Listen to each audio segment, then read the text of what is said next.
You know, Eric, the thing is that Bonhoeffer has been so misread.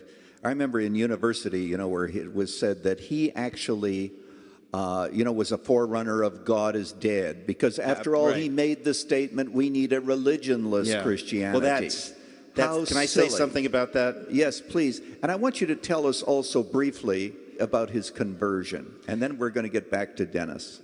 When I set out to write the book on Bonhoeffer, I do not have a PhD. I don't have a master's. I have a BA in English from Yale University. I'm a writer. But I'm smart enough to be able to tell the difference between, a fact and a lie or a distortion. And I thought, I'm just going to write a popular level biography about Bonhoeffer. And there's a trove of Bonhoeffer writings. There's 16 volumes published by Augsburg Press of all of his writings, translated now into English. Thankfully, I can read German, but not well enough to. I'd still be writing the Bonhoeffer book if it was all in German. So I just started, putting it together, and I thought, based on what I knew about Bonhoeffer, I thought, at the end of his life, maybe when he's in the Gestapo prison, he kind of went fuzzy and slid theologically into some kind of a secular humanistic agnosticism. And I'm going to have to deal with that, and I'm going to have to write that, and it kind of bums me out. But it is what it is. If I'm a Christian, I have to tell the truth. I can't put my spin on it and make it say what I want. And so I'm doing the research, and I was a little surprised. I said, this is not, the more I read of Bonhoeffer, especially his letters and his journals, I thought, he really doesn't come across that way, not even at the end of his life.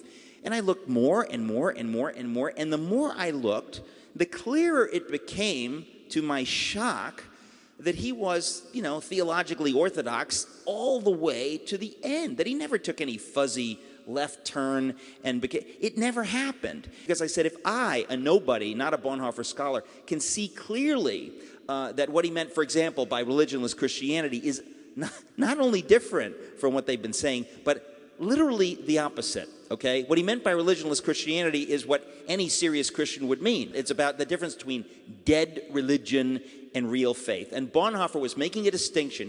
I think he was asked by Eberhard Bethge, his best friend, how did this happen, in a sense? How did Germany, the great nation of Luther, the great Christian nation, descend into this satanic abyss? What happened? And Bonhoeffer basically says, well, we weren't Christians, right? We were religious. We were Lutherans who were not really Christians. We were Christian in name only.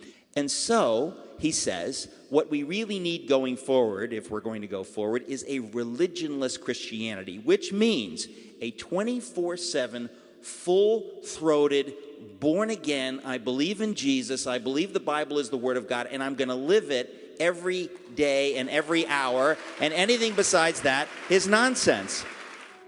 To order a DVD copy of this TV special, please call 1-866-822-0199.